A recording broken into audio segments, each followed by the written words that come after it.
dans la vie sociale, matérielle, tu veux pousser à des autres niveaux, il faut toujours, et on va lire même, Abraham a pratiqué ça, Genèse chapitre 12.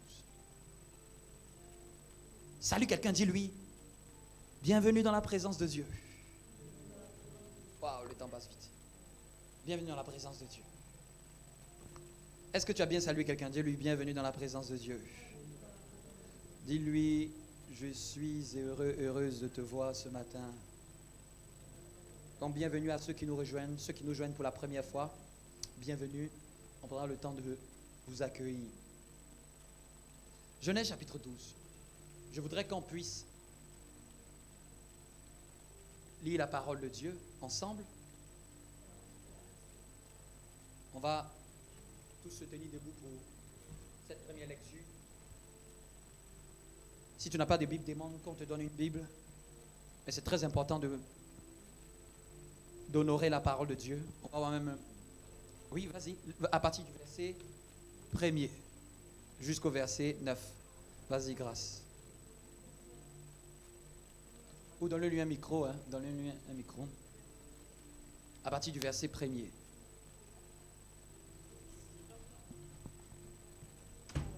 Aidez-la, oui. Vas-y. L'Éternel dit à Abraham, va-t'en de ton pays, de ta patrie et de la maison de ton père, dans le pays que je te montrerai. Continue. Je ferai de toi une grande nation et je te bénirai, je rendrai ton nom grand et tu seras une source de bénédiction. Continue. Je bénirai ceux qui te béniront et je maudirai ceux qui te maudiront. Et toutes les familles de la terre seront bénies en toi. Abraham partit comme l'Éternel le lui avait dit, et Lot partit avec lui. Abraham était âgé de 75 ans lorsqu'il sortit de Charan. Abraham prit Sarai, sa femme, et Lot, fils de son frère, avec tous les biens qu'il possédait et les serviteurs qu'il avait acquis à Charan. Ils partirent pour aller dans le pays de Canaan, et ils arrivèrent au pays de Canaan. Abraham parcourut le pays jusqu'au lieu nommé Sichem, jusqu'aux chênes de Morée. Les Canéens étaient alors dans le pays. L'Éternel apparut à Abraham et dit, je donnerai ce pays à ta postérité. Et Abraham bâtit là un autel à l'Éternel qui lui était apparu. Continue jusqu'au verset 9. Il se transporta de là vers la montagne, à l'orient de Béthel, et il dressa ses tentes ayant Béthel à l'occident et Haï à l'orient. Il bâtit encore là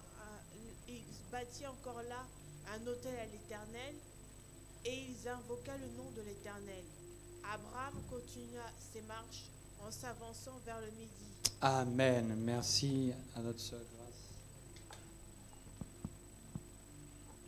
Donc, nous sommes dans cette série. Dis à ton voisin, cette série est meilleure qu'une série de Netflix. La série, c'est Apprendre de la vie d'Abraham. Nous sommes à la partie 3, troisième épisode. Donc, on avait dit que Dieu donna un ordre à Abraham dès qu'il lui apparut. Et on avait dit que, de manière pratique, toute rencontre avec Dieu commence toujours par une séparation. Dieu ne peut pas te faire devenir si Dieu ne t'a pas fait d'abord laisser. Avant le devenir, il faut que Dieu t'ait fait laisser. C'est la première vérité qu'il fallait comprendre. Vous me suivez? Et on était allé dans les 3 dimensions. Dieu va te faire quitter le monde, Dieu va te faire quitter la mentalité, la culture de ton pays. Dieu va te faire quitter aussi ta mentalité afin que tu l'acceptes et tu l'adoptes comme étant Dieu. Dieu va vouloir que spirituellement, il soit aussi ton Dieu, ton unique Dieu. Vous me suivez? Dis à ton voisin, il n'y a pas de devenir sans sacrifice. Ça, c'est la première vérité qu'on obtient d'Abraham. On voit par Abraham que Dieu ne peut pas te faire être grand sans qu'il t'ait fait d'abord déménager, quitter, laisser, sans qu'il t'ait d'abord demandé de laisser tomber des choses. Tout chrétien qui veut devenir grand sans laisser des choses, je ne sais pas dans quel monde il pense être. Dieu parle à Abraham, mais Dieu lui dit d'abord quitte ici, quitte là-bas, quitte cet endroit. Dieu te promet toujours, mais avant de réaliser sa promesse, Dieu doit voir ton parcours. Dis à quelqu'un encore, il n'y a pas de conversion véritable sans sacrifice. Vous allez voir, il y a des gens, ce n'est pas le péché qu'ils doivent quitter. Et on avait dit ça la fois dernière. Ils doivent quitter une certaine mentalité. Ils doivent quitter une certaine mode de vie. Ils doivent changer. Et parfois, changer est difficile pour certains. Adopter et poser une autre mentalité, celle de Dieu, c'est celle-là qu'il faut accepter. Donc, Abraham quitte là et avance. Lot avec lui. Et on avait dit ça. On a dit, premièrement, il allait s'installer sur les chaînes de Mamré. On avait compris, et je vous avais donné la traduction de ce que représentait Sichem et les chaînes de Mamré. Vous me suivez? Les chaînes de Morée. Ceux qui n'ont pas souvent, qui veulent avoir souvent la signification des textes, il y a une application qui est très facile, hein, ça s'appelle BibStrong. Il suffit, ça te donne la définition et de chaque mot de la Bible dans son origine dans laquelle elle a été écrite. L'Ancien Testament en araméen et le Nouveau Testament en grec. Et c'est par là qu'on obtient facilement la signification. Donc Abraham bouge, mais Abraham va s'installer à l'épaule. Sichem signifie épaule. Et j'avais dit dans cette deuxième chose que quand Dieu te demande de quitter, il va t'emmener, il va vouloir que tu arrives. Parce que la vie d'Abraham nous permet d'observer certaines réalités. La vie de quelqu'un nous permet de comprendre. Et ici, ce n'est pas la vie de n'importe qui, c'est la vie de notre Père, le Père de la foi. Donc, sa vie est aussi un modèle. Sa vie, on peut en tirer une sagesse. De sa vie, on peut en tirer un conseil. De sa vie, on peut en tirer une méthodologie de Dieu. On peut tirer un exemple sur lequel on peut. La Bible dit que imiter ceux qui, par la foi, obtenaient les promesses. Si Prince se retrouve ce verset, tu vas nous lire. Il dit imiter, je crois que c'est dans Hébreu. La Bible dit que imiter ceux qui par la foi. Donc la foi, c'est aussi une imitation. Dis à ton voisin, tu imites qui dans ta foi? Personne ne peut développer sa foi sans commencer à imiter un modèle de foi. Sans commencer à imiter un être humain aussi qui pratique la foi. Parce que j'aime toujours dire, si tu vois le visage de Jésus, viens me le montrer. Jésus en esprit. Mais pour nous emmener à marcher, c'est comme si on se suit. On se suit. Celui qui suit Christ, nous qui le voyons, nous l'imitons. On apprend par imitation. C'est pour ça que vous voyez beaucoup plus, l'apôtre Paul utilisait ce terme beaucoup dans la Bible. Imiter, imiter. Dis à ton voisin, est-ce que tu apprends à imiter des modèles de foi? Parfois, ce n'est pas que tu ne sais pas faire, c'est juste que tu as le problème d'imiter. Je vous dis, au début de sa foi, Dieu ne te demande pas d'inventer la roue. Dieu demande d'imiter tes aînés, d'imiter tes grands frères, d'imiter tes conducteurs, d'imiter ton leader spirituel, de prendre ce qui est bon. Tu copies. Dis à ton voisin, il faut copier ce qui est bon. Même les Asiatiques nous l'ont montré. Ils n'ont aucun complexe. Vous savez pourquoi parfois ils sont devenus grands? Ils n'ont aucune gêne à imiter quelque chose qui est bon. Ça ne les complexe pas. C'est nous parfois on dit que ah non mais j'ai pas envie d'imiter, j'ai pas envie d'imiter. Si c'est bon et que tu aimes, dis à ton voisin, imite. Oui. C'est pas un complexe. C'est souvent même orgueilleux de dire que non. Bien aimé, il n'y a rien que toi-même, il n'y a rien que tu ne feras souvent sans imiter quelqu'un. Souvent même, parfois certaines choses que tu fais, quelqu'un l'a déjà fait. Tu observes, parfois quand on regarde sur YouTube, tu regardes quelqu'un qui t'a montré le tuto, non? C'est parce qu'il a fait, tu imites ce qu'il fait. Il te montre l'astuce, comment faire. Donc comme tu sais que c'est bien, tu regardes et puis tu copies la même astuce. Il va te donner un tuto sur Excel, tu regardes le tuto sur Excel, tu copies. Il n'y a pas de... C'est comme ça qu'on évolue. Et puis toi aussi, on dit, mais toi aussi tu maîtrises. Mais c'est parce que tu as passé ton temps à observer aussi quelqu'un qui maîtrisait. Non, toi aussi tu t'es mis à maîtriser. Souvent ne cherchez pas loin. Quand tu veux développer quelque chose, quand tu veux manifester quelque chose, que ce soit même dans la foi, que ce soit même une compétence même professionnelle, Trouve quelqu'un qui est meilleur dedans et dis-lui, montre-moi, je vais apprendre à faire. Amen. C'est les orgueilleux qui pensent qu'ils n'ont besoin de personne. C'est les orgueilleux qui pensent qu'ils n'ont pas besoin. Tu as trouvé? Vas-y. Hébreux 6, 12.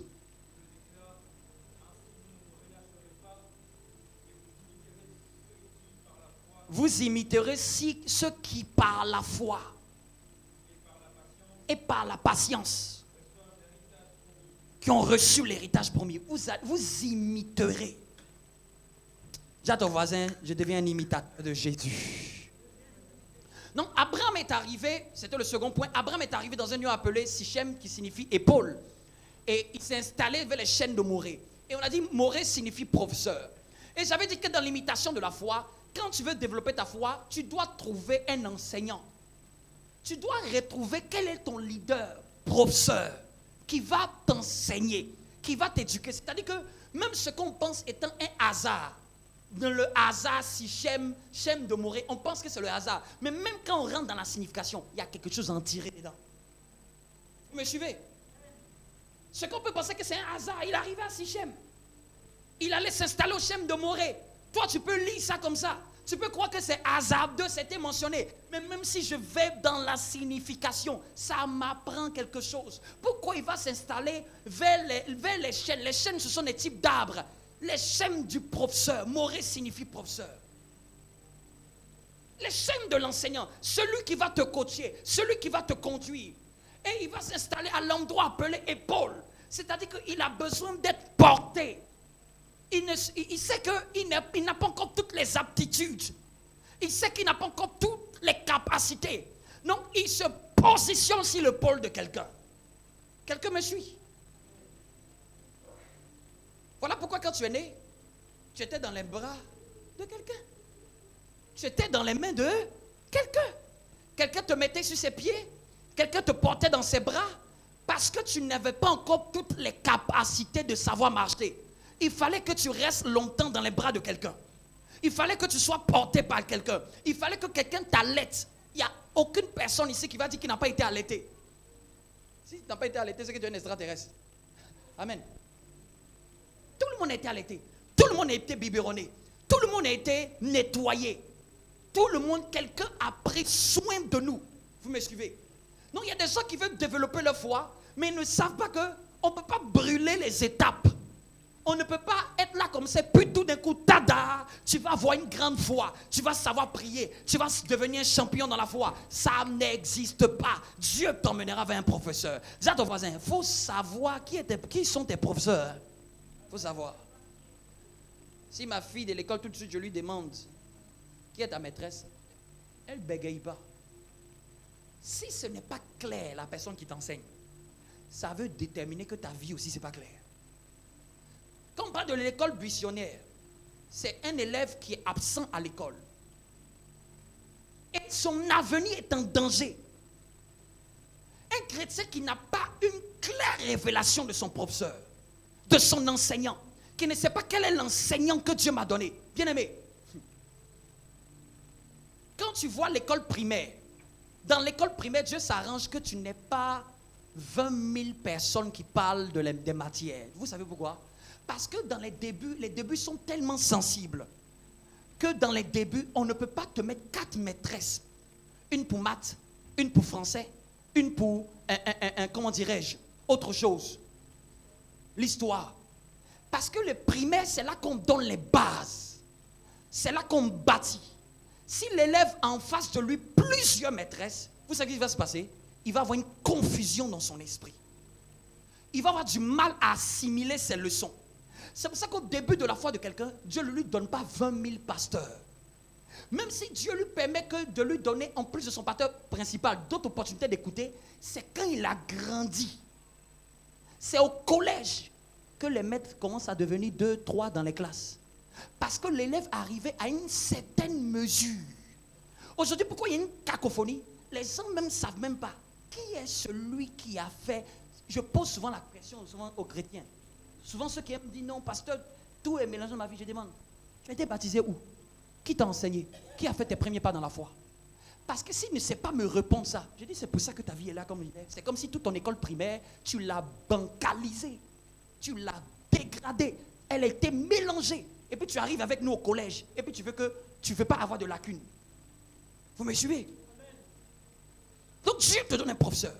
Et dans la vie, il y a toujours un professeur. Même quand tu es au collège, il y a un professeur qui est quoi? Appelé professeur quoi?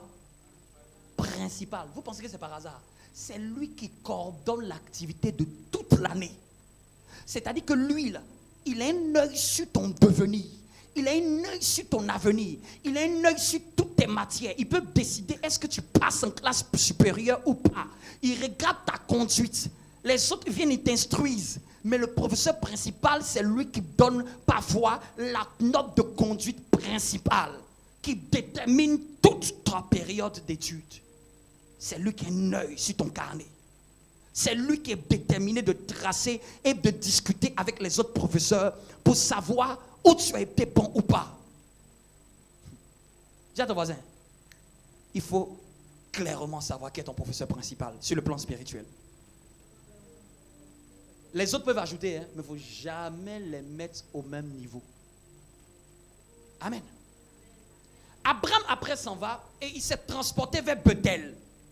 Et je vous ai dit que Bethel signifie, on connaît très bien Bethel. Bethel signifie la maison de Dieu. Bizarrement, quand il évolue, il est allé proche de la maison de Dieu. Il ne s'est pas éloigné tant que ça de la maison de Dieu. Et j'avais dit qu'ici aussi, il représentait un peu de son immaturité, parce qu'à un moment, il s'est installé entre Bethel et Haï. Et j'avais dit que Haï représentait le tas de ruines, et Bethel était la maison de Dieu. Haï, dans sa signification, ça veut dire tas de ruines, et Bethel veut dire maison de Dieu. Non, Abraham n'était pas éloigné de la maison de Dieu. À un point que vous allez voir, quand il est descendu après qu'il eut la famine, il est descendu en Égypte. C'est-à-dire que là, c'est sa rétrogradation. Il a rétrogradé. Quand une épreuve est arrivée, une difficulté est arrivée, un moment de secousse est arrivé, il a rétrogradé. Il est retourné en Égypte qui représente le monde. Et c'est dit même dans l'étymologie d'Égypte, Égypte signifie terre de dépression. Il a changé de terre. Il allait se mettre dans la terre de dépression. Là-bas, Dieu a permis que des choses se passent et qu'on le fasse sortir de là-bas. Ça veut dire que même Dieu ne veut pas qu'on reste dans ce genre d'environnement. Je prie que la paix de dépression soit loin de chacun d'entre nous. Regardez bizarrement. La Bible se rejoint tellement. Tellement que c'est quand c'est allé mal. C'est quand il y a eu la famine. Tu peux lire ça, verset 10, Prince. Donne-lui le micro. Verset 10, on avait lu. Oui. Verset 10 au chapitre 12. C'est quand les problèmes sont arrivés. Et regardez, il se déplace en Égypte. Et bizarrement, l'Égypte signifie terre de dépression. Dans nos vies même parfois, c'est à quel moment on parle de dépression? C'est pas quand tout va bien. C'est quand il y a des secousses. C'est quand il y a des problèmes. C'est quand il y a des difficultés. Ça veut dire qu'en général, l'ennemi des chrétiens, quand il y a des épreuves, il ne faut pas oublier ton ennemi. Il y a une atmosphère qui aime attirer les gens. Il y a une terre qui aime aspirer les gens. Surtout quand on passe des périodes d'accalmie, des périodes de difficultés, des périodes. Amen. C'est là qu'il faut tenir bon. Vous me suivez? Il ne faut pas rétrograder par en arrière. Parce que parfois, il y a des gens qui tombent dans cette terre et qui ne reviennent plus jamais. Vas-y, Genèse 12, 10.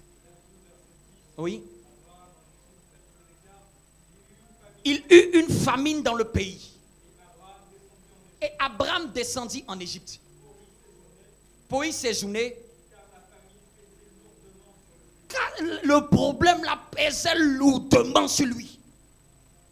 Et je vous dis, la Bible, j'aime la Bible. Parce que même ce qu'on peut penser étant un hasard, est une instruction, est un message. Lui, il a la famine, lui, il va dans le pays d'Égypte.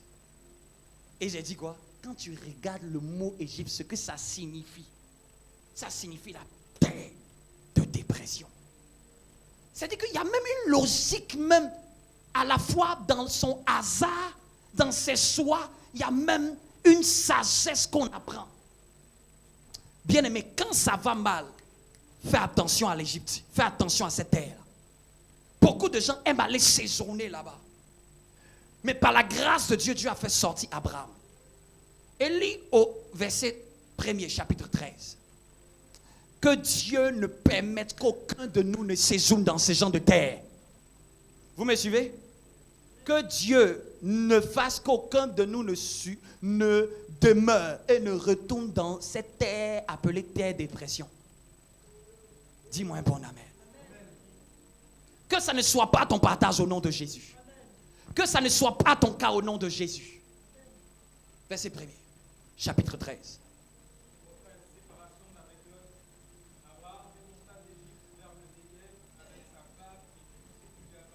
Donc Abraham a quitté l'Égypte, a quitté cette terre de dépression et il est remonté. Donc il était descendu dans cette terre parce qu'il avait rétrogradé. Dieu avait permis qu'il quitte cette terre et qu'il revienne à Canaan. Vous me suivez? Donc il est remonté, c'est là que la Bible utilise remonter.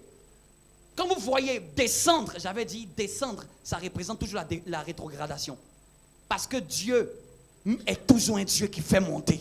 Vous me suivez? Quand vous prenez même la parabole du bon samaritain, si vous l'étudiez bien, on dit il descendait de Jérusalem à Jéricho. C'est quand il descendait que des brigands l'ont tabassé.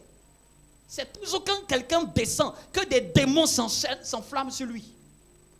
C'est toujours que quelqu'un quitte la présence de Dieu, quitte l'atmosphère de Dieu, quitte l'environnement des enfants de Dieu, quitte sa famille spirituelle. C'est là qu'il est le plus la proie des esprits. Vous me suivez? Mais si tu restes, tu es gardé. Si tu restes, tu es protégé. Si tu restes, Dieu va te maintenir. Ça peut être difficile, mais Dieu te maintient. Quelqu'un me suit? Continue. Il remonta et après, Lot était avec lui. L'auteur fait à chaque fois de nous rappeler qui était avec lui. Amen. Ne pensez pas que l'auteur, il répète toujours le nom de Lot par hasard. Il répète pour dire, depuis tout le départ, Abraham n'a pas pleinement suivi l'instruction de Dieu. Et c'est pour ça qu'au chapitre 12, il nous a dit que Lot était avec lui. Au 13 encore, on sait que, mais il nous dit que bien que Abraham est sorti d'Égypte, Lot était encore avec lui. Ne pensez pas que l'auteur répète ça par hasard. Vous me suivez? Il veut juste dire, il y a un intrus. Il y a un étranger, il y a quelqu'un qui ne devait pas être avec lui, qu'il avait pris pour transporter par affection familiale. Vous me suivez? Continue.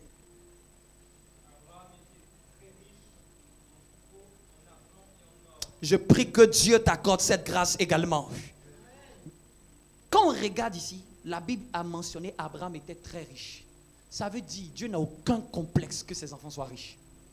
Ça veut dire même que si quelqu'un est très prophétique, ça veut dire que être riche, c'est la volonté de Dieu. Être riche, ça permet de pouvoir prendre soin de plusieurs. Être riche, ça permet de pouvoir à des besoins. Parce que, dites-moi, si tu n'as pas mangé, tu penses que tu peux t'asseoir, tu n'as pas mangé pendant 3 jours, tu penses que tu peux t'asseoir pour m'écouter? Pour déjà même lire la Bible, commencer à développer une spiritualité, Maslow a dit, il faut d'abord répondre à tes besoins primaires. Manger, se nourrir, habiter. C'est quand tu finis ces 3 là que tu peux commencer à dire que je vais chercher autre chose qui est la spiritualité. Vous me suivez? Et puis quand tu aimes Dieu, tu sais que Dieu ne t'appelle pas que pour toi. Dieu t'appelle pour les autres. Donc c'est le monde qui croit que rechercher la richesse, tout dépend des motivations. L'argent n'a pas de but. Elle va révéler le cœur de celui qui le possède. Si ton cœur est méchant, avec ton argent tu vas être méchant. Si ton cœur est bon, avec ton argent, tu vas être bon. Vous me suivez? Là, même quand je zoome encore, ça veut dire Dieu aime la variété de revenus. Abraham était riche en quoi? En troupeaux, en argent et en or. Dieu te dit sa richesse et Dieu te dit dans 3 catégories où il était riche. Ça veut dire que même quand on étudie, si je veux en tirer une sagesse, toute personne qui est riche, regarde dans le monde, c'est quelqu'un qui est diversifié. C'est quelqu'un qui n'est pas sur une seule chose. Tu vas voir les sociétés, pendant qu'elles te vendent le téléphone, elles te vendent autre chose. Elles te vendent l'abonnement, elles te vendent l'électricité, elles te vendent l'eau. En fait, toutes toutes les entreprises qui sont des mastodontes ne font pas une seule chose. Ils font plusieurs choses. Ils sont riches dans plusieurs domaines. Ici, ça nous donne une sagesse. Que Dieu veut nous dire, quand vous voulez acquérir de la richesse, ouvrez-vous à d'autres horizons. Ouvrez-vous à aller dans d'autres secteurs. Ouvrez-vous à développer d'autres compétences. Acquérez de la richesse dans d'autres domaines. Quelqu'un peut être riche en argent, peut être riche en patrimoine. Oui.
Est-ce que quelqu'un me suit?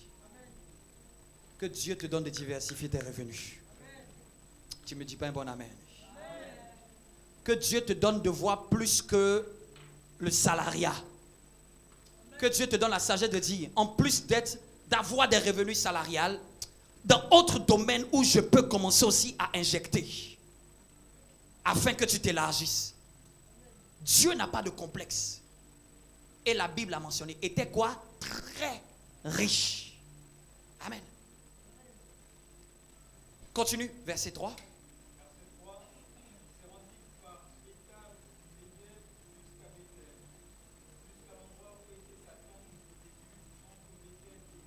Donc il s'est rendu là où sa tente était au début, à Bethel. Donc quand il a quitté l'Égypte, il est revenu là où il était, proche de la maison de Dieu. C'est-à-dire que tu ne peux pas passer avec Dieu sans que tu reviennes vers lui. Il est parti en Égypte, non, mais il est revenu encore vers Bethel, là où il était auparavant. C'était là où il était. Et il est revenu. Dis avec moi un bon amen.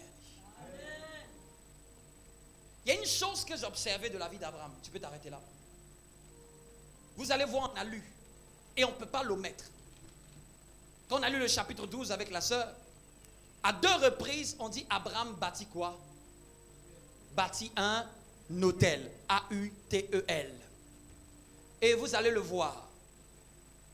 On dit par exemple, dans Genèse chapitre 12, je relis cette partie.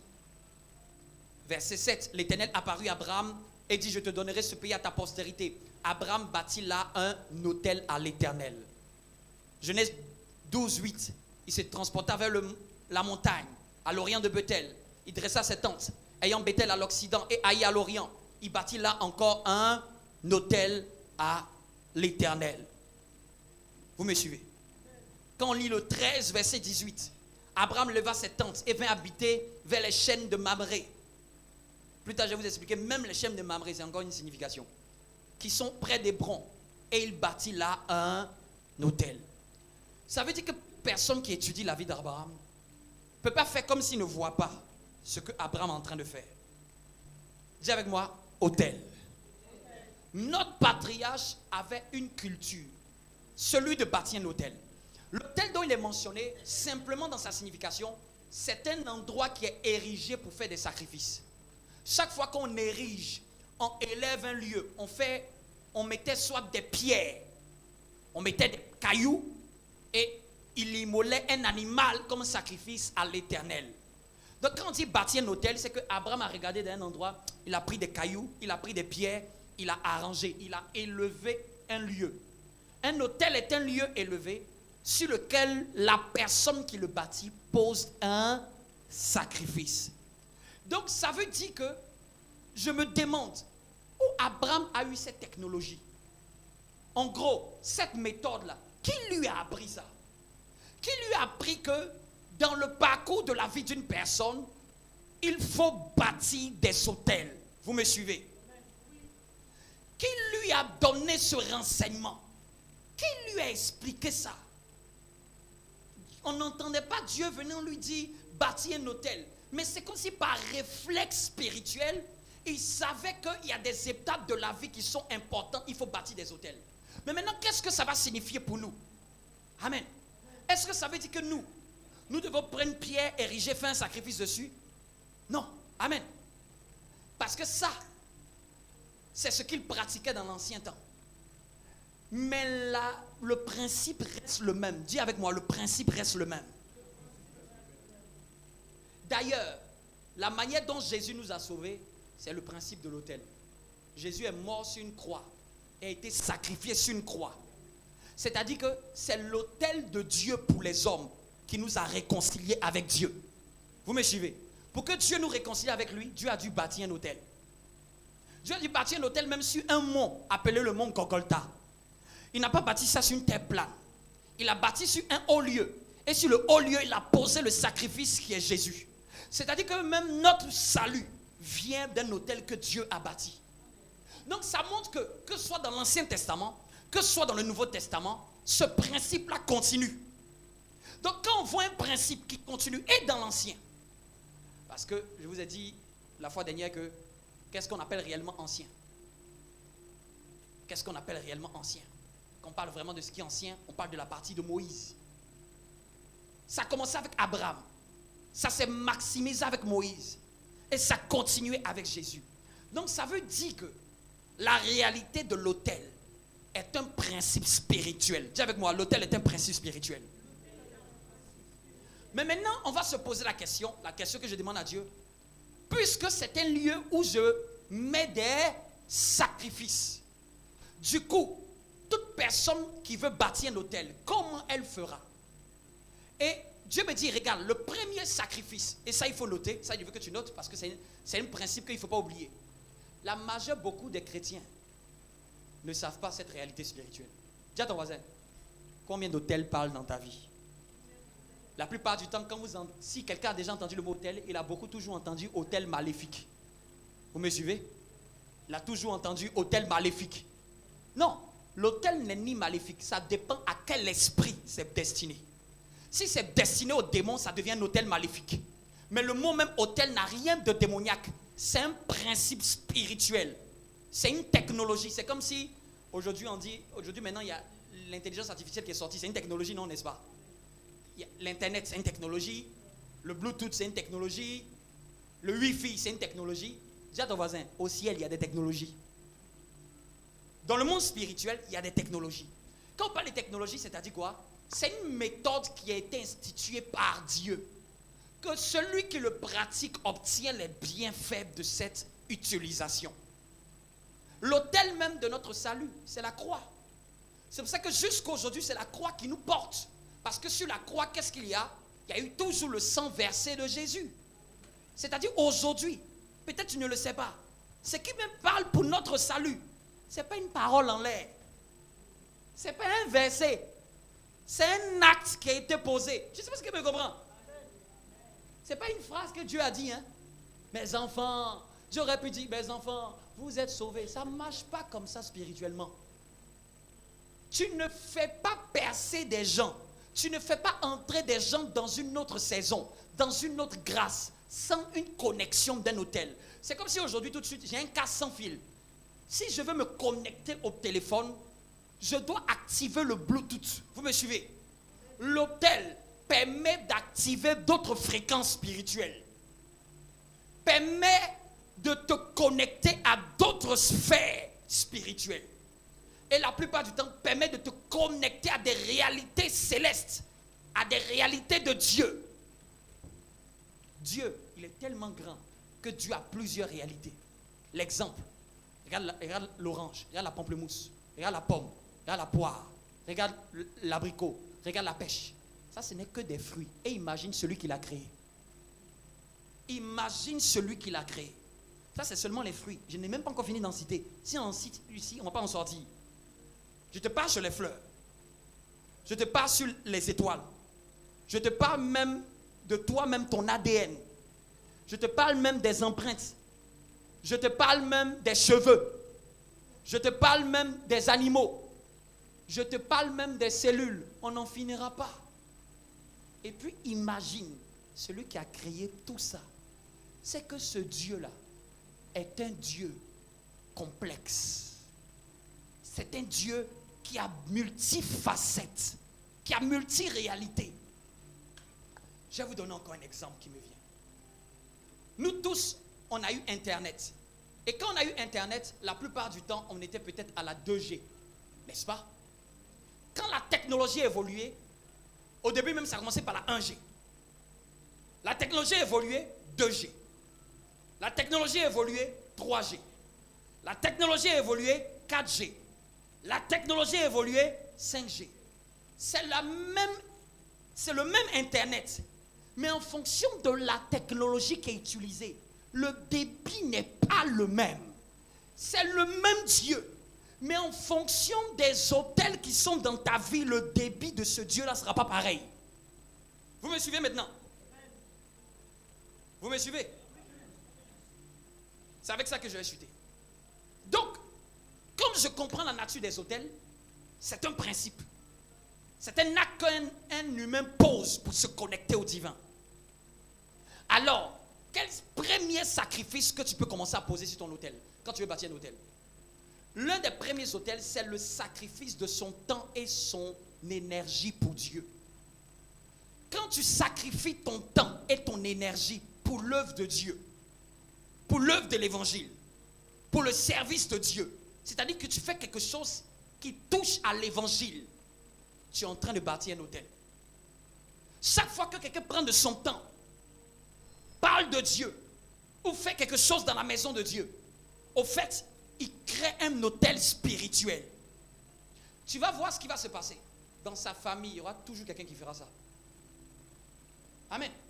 Vous tous qui avez touché quelque chose dans la maison de Dieu, vous venez de construire un hôtel sacerdotal, qui dira que comme papa a touché ça, petit enfant, il y aura un que Dieu va toujours choisir. Il y aura toujours, tu vas voir dans ta famille, c'est comme s'il y a quelqu'un qui va toujours servir Dieu. Parce que son ancêtre, en 2025, était dans une église, s'occupait de faire quelque chose dans la maison de Dieu, ou servait pour la cause de l'évangile. Ça libérait un esprit de Dieu pour toucher toute sa lignée, pour contaminer toute sa lignée. De la même manière que quelqu'un peut faire de la sorcellerie et ça contamine toute la famille, quelqu'un peut poser un acte sur Dieu et ça contamine positivement toute la famille. Est-ce que quelqu'un me suit? Dis à ton voisin, il faut comprendre ce que tu fais. Première forme de sacrifice d'autel que je peux bâtir, c'est un sacrifice où je sacrifie de mon temps et de mon énergie en servant Dieu. En servant Dieu. En servant Dieu. Vous me suivez? Ça, il faut le noter. C'est la première forme de sacrifice. C'est ce que s'appelle le sacrifice de soi. C'est moi-même, je me donne en sacrifice. Seigneur, me voici. Il dit, donnez-vous, Romains 12:2. Romains 12:2, la Bible dit que vous soyez comme un sacrifice vivant. Donnez-vous vous-même à Dieu. Tu peux lire ça? Romains 12:2. Pour que les gens sachent que je n'ai pas inventé cette phrase. Ouais, Romains 12:2. Romains 12, à partir du verset 1er. Première forme de sacrifice. Romains 12, à partir du verset 1er. La première personne qui l'a trouvé, le lit. Donc, à partir de la vie d'Abraham, je suis en train de m'attarder sur la technologie appelée hôtel. Vas-y, Romains 12, à partir du verset 1er. Je vous encourage donc, frères et sœurs, par les compassions de Dieu, à offrir qui? Votre corps. Offrez votre corps. Offrez votre corps comme un sacrifice. Vous voyez, quand il a parlé d'offrir votre corps, il dit comme un sacrifice. Mais pas un sacrifice pour mourir. Il dit sacrifice vivant. Mais maintenant, c'est là que tu vas comprendre comment je vais offrir mon corps. C'est par mon temps et mon énergie.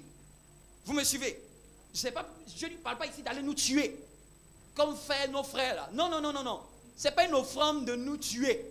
C'est une offrande où je donne mon énergie et mon temps. Je me sacrifie par mon énergie et mon temps. C'est la première forme de sacrifice qu'on peut faire comme un autel. Deuxième forme de sacrifice, et je termine avec ça. Dis avec moi, deuxième forme de sacrifice que je peux mettre pour bâtir un autel. La deuxième forme de sacrifice, c'est l'autel du jeûne et de la prière. L'autel du jeûne et de la prière. C'est aussi un sacrifice. Et vous allez voir, en fonction de ces autels, ça n'a pas les mêmes réalités dans la vie de la personne. Je vous dis comment tu peux configurer un autel. Chaque fois que tu veux savoir que tu es en train de faire un autel, il faut que, il y ait la notion de quelque chose qui se répète. Tu peux dire, quand je parle du jeûne et de la prière, je ne parle pas de tes prières classiques de chaque jour. Je te parle d'un sacrifice que tu vas faire, où tu vas dire, pendant une semaine, je ferai ça, tel type de prière. Et je vais prier de telle heure à telle heure. Et je vais le faire tous les jours que j'ai dit que je vais le faire. Je donne un exemple. Quelqu'un qui veut bâtir un hôtel spirituel peut dire, chaque un mois, je vais prendre toujours 3 jours. Je vais jeûner et je vais prier. Et je prierai toujours pendant 3 heures avant la fin de la journée. Seigneur, je prierai 1 heure le matin, 1 heure à midi, 1 heure le soir. Et ça me fera mes 3 heures. Et je te ferai ça tous les mois. La personne est en train de bâtir un hôtel spirituel. Vous me comprenez? Il faut avoir des actions spirituelles que tu poses de manière cyclique pour attirer l'intention du ciel à ton égard. La majeure partie des chrétiens ne connaissent pas la réalité des hôtels. Donc, c'est-à-dire que toute l'année, là, lui, il prie seulement, c'est toujours la même chose. Ça n'a jamais changé. Il n'y a rien, il n'y a pas eu de sacrifice, au fait. Il n'y a pas un temps où il fait un sacrifice dans la prière. Ou bien quelqu'un peut dire non, ça doit venir de toi. C'est toi qui veux bâtir. Seigneur, tous les derniers vendredis du mois, je prie toute la nuit le vendredi de minuit jusqu'à 4 heures. Et puis la personne fait ça dans sa vie personnelle. Tu vas voir que quelqu'un va te dire, non mais toi, on ne sait pas pourquoi Dieu est avec toi. Toi tu souris. Tu es quelqu'un qui bâtit des hôtels. Tu as l'habitude de poser des actions spirituelles. Tu as l'habitude de déposer des sacrifices spirituels devant Dieu. Vous me suivez? Amen. Donc même quand tu as ta vie de prière là, ne reste pas platonique. Ta vie de prière ne peut pas rester platonique. C'est toujours là au même moment, c'est toujours la même période. Il n'y a pas des jours où tu te sacrifies dans le jeûne. Il n'y a pas des jours où tu dis, bon, chaque début de mois, je jeûne et je prie. Peut-être tu peux ne pas le voir. Tu peux ne pas avoir l'impression que tu ne vois pas. Mais je t'assure, c'est un hôtel spirituel que tu es en train d'alimenter. Et en fonction de la vie de chacun, à un moment, tu seras en train de faire ça. Et ce jour-là, il y a un ange qui descend. Parce qu'il t'observait. Il te voyait pratiquer une habitude. Et peut-être à la 10e fois, Dieu dit c'est la 10e fois qu'on venait la voir. Les gens ne connaissent pas la réalité des hôtels. Amen. Moi, personne ne m'avait enseigné ça. J'étais là en 2012, j'ai senti de prendre un temps de jeûne et prière. Après encore, j'ai senti encore de le prendre. Mais je ne savais pas que Dieu m'emmenait à bâtir des hôtels de consécration sur le plan spirituel. À un moment, c'était chaque fin d'année. Personnellement, je m'isole. En fonction de toi, que Dieu t'inspire. Que quand tu quittes ce soir, tu rentres à la maison, tu dis, Seigneur, quel genre de sacrifice puis-je t'apporter sur l'autel? Pose la question sur le plan spirituel. Dieu va te donner une idée à faire. Et même si tu n'as pas, mets toi-même comme un principe. Les gens, par exemple, qui se donnent, on donne David au dépôt. On dit que depuis 85, il jeûne toujours tous les jours les vendredis. Vous pensez que c'est quoi il fait? C'est un hôtel. Il bâtit un hôtel dans sa vie. C'est-à-dire qu'en 2025, depuis 85, il jeûne tous les vendredis. Il ne change pas ça. C'est son hôtel à lui. C'est sa manière à lui de bâtir quelque chose de spirituel dans sa relation avec Dieu. Il n'a pas besoin de venir le chanter sur tous les toits. La plupart du temps, quand tu veux que ton hôtel soit fort, ne parle jamais de ça à quelqu'un. Je vais vous donner une réalité. Quand tu fais ces choses-là, si tu parles, ça n'a pas la même puissance. Fais et personne ne sait. C'est comme ton alliance forte avec Dieu. C'est comme ta particularité. Il n'y a que toi et les anges et Dieu qui savaient que tu as décidé de faire telle chose à tel moment. Vous me suivez? Mais la majeure partie des chrétiens d'aujourd'hui, il est en train de prier. Ah, tu sais, je suis parti en prière. Attends, tu dévoiles ton autel. Tu démystifies ton autel. Tu désacralises ton autel. Un autel, c'est sacré. Ce n'est pas fait pour venir l'étaler sur les réseaux sociaux. Vous me suivez? Vous allez, au fait, vous-même, sans le savoir, parfois vous avez été conduit à faire des temps de prière. Vous pensez que c'était pourquoi? Parfois vous avez été conduit à prendre des temps de prière. Vous pensez que c'était pourquoi? C'était pour renforcer un autel spirituel. Regarde même souvent, toute personne qui est spirituelle, est-ce qu'il y a un endroit dans la maison où tu as l'habitude d'aimer prier? Hein? Ça ne vous parle pas? Pourquoi dans toutes les pièces là, c'est à cet endroit-là que tu pries? Et parfois, à cause du fait que tu as prié, il y a une énergie dans cet environnement. Oui. Si quelqu'un de spirituel arrive dans l'endroit, au fait sans le savoir, ce lieu-là, il devient sacré. Ce n'est pas pour dire que Dieu n'est pas partout. Mais au fait, il y a eu tellement d'activités spirituelles dans cet endroit. Il y a eu tellement de temps d'adoration, tellement de temps où tu étais à genoux, tellement de temps où tu étais en supplication, en louange. C'est comme si ce lieu-là, il ne brille pas de la même manière que les pièces de la maison. Et la plupart, tu vas voir, c'est quand tu te mets là-bas, le réseau passe. Ouais. C'est comme si c'est à cet endroit-là, Dieu a plus l'habitude de te parler. Parce que même chez toi, Dieu ne te rencontre pas n'importe où. Dieu parle partout. Mais il y a des moments quand Dieu veut des choses profondes, veut te donner des visions, veut te donner des révélations, veut te donner plus de profondeur. Il va te dire, lève-toi, viens ici. Lève-toi, Abraham. Parcours. Parce qu'il doit lui faire visiter l'endroit. Regarde, pourquoi dans toutes les pièces de ta maison, il y a un endroit où tu aimes prier? Et puis même dans l'endroit là, il y a une partie spécifique où tu aimes plutôt mettre tes genoux. Et puis tu as l'habitude, même dans mon bureau, je ne prie pas, j'ai ma chaise, j'ai ma table, je ne prie jamais sur ma table. J'ai toujours une chaise. C'est la chaise que j'ai empruntée au salon. Ça reste dans mon bureau à vie. Comment on appelle ça? J'ai une chaise et j'ai toujours un endroit. Quand je veux prier, c'est là-bas que je vais me prosterner. Tu vas me demander dans tout ton bureau là, pourquoi c'est là-bas? Je te dis que je ne sais pas. Vous me suivez? Depuis que je suis dans la maison, je n'aime pas prier dans mon salon. Hein? Non. Tandis que Dieu est dans le salon.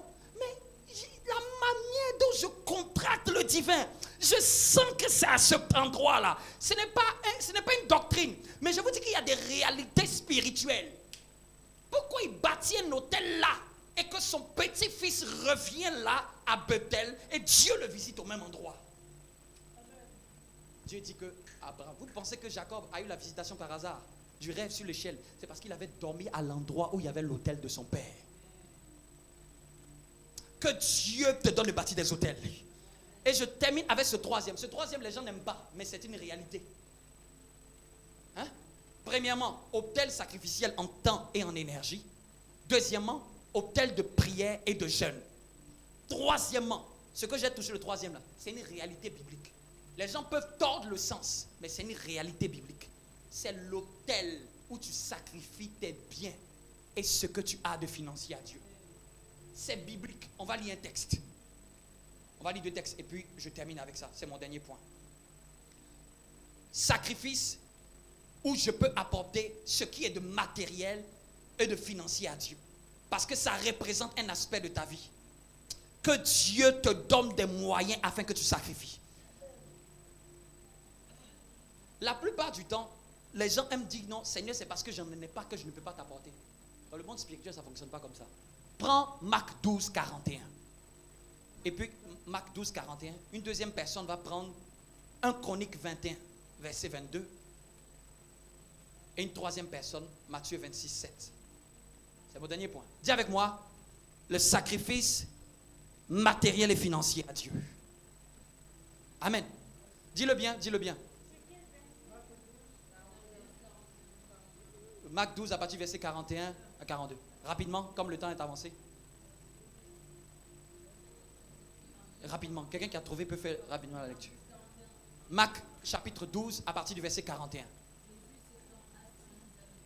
Jésus s'étant assis vis-à-vis du trône. C'est-à-dire que c'était un dimanche matin. Jésus s'est assis. Hein? C'est-à-dire que Jésus s'est assis un moment auprès du trône et puis il regardait comment nous tous, on mettait quoi? Comment nous tous, on mettait quoi? Et J'ai cru que Jésus, il ne regardait pas ça. Vous me suivez? C'est biblique. Jésus observe ce qu'on donne. Et il s'est assis lui-même. Il dit, je vais voir clair dans ce que vous donnez. Dans ce que vous sacrifiez. C'est quand cet enseignement-là. C'est pour ça que je n'aime pas l'enseigner à tout le monde. On enseigne ça à des enfants, on n'enseigne pas ça à des petits enfants. On enseigne à des gens matures. Parce que celui qui t'enseigne ça, s'il t'enseigne que sacrifice, c'est que seulement matériel financier, il n'a pas totalement raison. C'est pour ça que j'ai commencé déjà par le sacrifice. D'abord, c'est le sacrifice de soi, son énergie, son cœur. Et ça vient en dernière position. Vous me suivez? Mais ce n'est pas parce que les gens pervertissent ce domaine que ça veut dire que ce n'est pas un principe de sacrifice. Ce n'est pas parce qu'il y a des pasteurs qui en ont abusé en disant, bien aimé, fais un hôtel de sacrifice financier pour leur propre vente que ça veut dire que ça annule. Ce n'est pas parce que quelqu'un a fait un faux billet de 100 € que ça annule à la banque les coupures de 100 €. Vous me suivez? Ce n'est pas parce que quelqu'un a arnaqué avec ton téléphone, ta banque, que ça veut dire que ta banque n'existe plus. Vous me suivez? Il s'est assis auprès du trône, il a fait quoi? Il regarda comment la foule y mettait de l'argent. Continue. Plusieurs riches dans l'église mettaient quoi? Mettaient beaucoup. Écoutez très bien, la Bible dit que plusieurs riches mettaient beaucoup. Continue. Il vint aussi quoi? Une pauvre veuve. Elle lui mit 2 petites pièces, faisant un quart de sou. Jésus a appelé ses disciples pour faire un enseignement. Il leur dit, je vous le dis en vérité, cette pauvre veuve a donné plus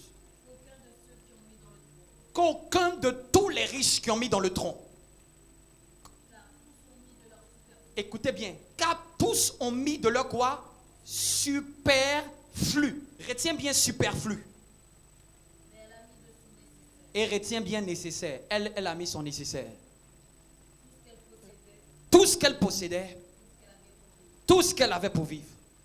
Quelqu'un va dire, mais cette parole est dure. Personne n'a forcé la femme. Elle-même, c'est venu d'elle-même. Ce n'est pas un appel où on lui dit, va prendre tout ce qui est dans ta banque. En général, ça ne marche pas comme ça. C'est venu de sa conviction à elle. La Bible dit que les riches donnaient beaucoup. Mais ce Dieu, c'est la valeur de ce que ça te coûte. Quand quelqu'un qui était riche donnait de son superflu, c'est quelque chose qui ne lui coûtait pas. Je donne un exemple. Un millionnaire en euros, pour lui donner 10 000 €, c'est rien. Mais maintenant, imagine la femme. Elle a donné ce qui était nécessaire. C'est-à-dire qu'elle, ce n'était pas beaucoup comme les autres. Mais pour elle, c'était tout ce qu'elle avait comme valeur. Ça veut dire que ce Jésus, ce n'est pas le montant. C'est ce que toi, ça te coûte par rapport à ta vie financière. Vous me suivez? Par rapport à ton niveau de vie. Qu'est-ce que ça te coûte cet argent? C'est ça qui est considéré comme un sacrifice financier. Les offrandes sont volontaires. Mais parfois arrive à un stade où tu dis, Seigneur, quel sacrifice? Quand tu pries là, maintenant que tu connais les 3 sacrifices là, quel sacrifice dois-je faire? Est-ce un sacrifice matériel financier? Est-ce un sacrifice spirituel? Ou un sacrifice de mon temps ou de mon énergie? Parfois prie et puis suis où Dieu va te conduire. Mais je vous dis, il y a des circonstances là. Parfois là, Dieu va te dire, tu prends la moitié de ce que tu as. Tu dis, hé Seigneur, mais c'est comme ça que Dieu voit ton sacrifice. Mais ça doit venir de l'inspiration de Dieu. Ce n'est pas comme une clé que tu peux ouvrir à guise pour gens pour influencer Dieu. Vous me suivez? Ça doit venir par inspiration. Tu dois te demander, Seigneur. Et la plupart, quand tu veux percer dans ce qui est matériel, quand tu veux percer dans ce qui est naturel, quand tu veux percer dans ce qui est social, tu ne peux pas aller loin sans qu'un jour Dieu te demande, fais un sacrifice. Tiens-toi debout. Regarde même dans ta vie. La dernière fois Dieu t'a inspiré à faire un sacrifice financier ou matériel, c'était quand? Quand il y a longtemps, moi j'ai peur. On était arrivé en fin d'année. Dieu me disait, ton 13e mois là, tu ne vas pas le manger. Toi, tu ne vas pas le manger. Hey!